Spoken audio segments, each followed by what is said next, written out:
ಅಧರ್ಮದಿಂದ ಶತ್ರು ಹಲವು ಬಾರಿ ಗೆಲ್ಲಬಹುದು, ಆದರೆ ಕರ್ಮ ಎದುರಾಗುವ ವೇಳೆ ಧರ್ಮ ಅವನನ್ನು ಸುಡಲು ಪ್ರಾರಂಭಿಸುತ್ತದೆ.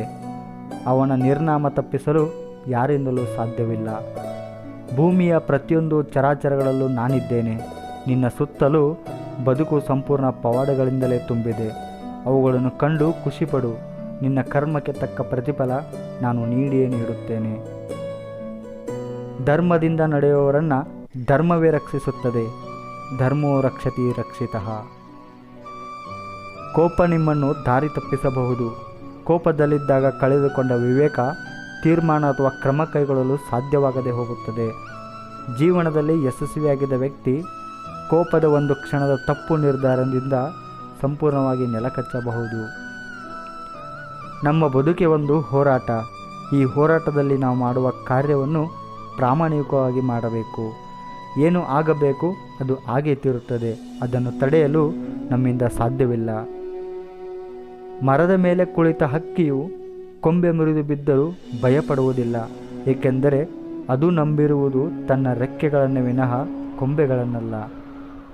ನಮ್ಮ ಸಾಮರ್ಥ್ಯದ ಮೇಲೆ ಸದಾ ನಂಬಿಕೆ ಇರಬೇಕು. ನೀನೇನೇ ಪಡೆದಿದ್ದರೂ ಅದನ್ನು ಇಲ್ಲಿಂದಲೇ ಪಡೆದಿರುವೆ. ಏನನ್ನು ಅರ್ಪಿಸಿದರೂ ಅದನ್ನು ಇಲ್ಲಿಗೆ ಅರ್ಪಿಸಿರುವೆ. ನಿನ್ನೆ ಬೇರೆ ಯಾರದ್ದು ಆಗಿದ್ದು ಇಂದು ನಿನ್ನದಾಗಿದೆ ಮತ್ತು ನಾಳೆ ಇನ್ಯಾರದ್ದು ಆಗಲಿದೆ. ಪರಿವರ್ತನೆ ಜಗದ ನಿಯಮವಾಗಿದೆ.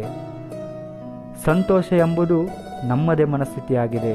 ಅದು ಹೊರಗಿನ ಪ್ರಪಂಚದೊಂದಿಗೆ ಯಾವುದೇ ಸಂಬಂಧವನ್ನು ಹೊಂದಿಲ್ಲ. ಬದಲಾವಣೆಗಳಿಗೆ ಹೆದರಬೇಡಿ. ಬದಲಾವಣೆ ಪ್ರಕೃತಿಯ ನಿಯಮವಾಗಿದೆ. ನೀವು ಬದಲಾವಣೆಗಳಿಗೆ ಸದಾಕಾಲ ಸಿದ್ಧರಾಗಿರಬೇಕು. ನೀವು ನಿಮ್ಮ ಕರ್ಮಗಳ ಅನುಸಾರವಾಗಿ ಮುಂದೆ ನೀವು ಬಡವರಾಗಬಹುದು ಅಥವಾ ಶ್ರೀಮಂತರಾಗಬಹುದು. ಇಂದ್ರಿಯಗಳ ಮೋಹ ನಮ್ಮನ್ನು ದ್ವೇಷಗಳತ್ತ ನಮ್ಮನ್ನು ಪ್ರಚೋದಿಸುತ್ತದೆ. ಈ ವ್ಯಾಮೋಹ ದ್ವೇಷದಿಂದ ನಮ್ಮೆಲ್ಲ ಯೋಚನೆಗಳು ಒಂದೇ ವ್ಯಕ್ತಿಯ ಸುತ್ತಲಿರುತ್ತವೆ. ನಮ್ಮ ಬೆಳವಣಿಗೆಗೆ ಇದು ಮಾರಕವಾಗುತ್ತದೆ. ನೀವು ನಿಮ್ಮ ಜೀವನದಲ್ಲಿ ಯಶಸ್ವಿಯಾಗಬೇಕೆಂದರೆ ನೀವು ನಿಮ್ಮ ಜ್ಞಾನ ಮತ್ತು ಶಿಸ್ತನ್ನು ಬೆಳೆಸಿಕೊಳ್ಳಬೇಕು.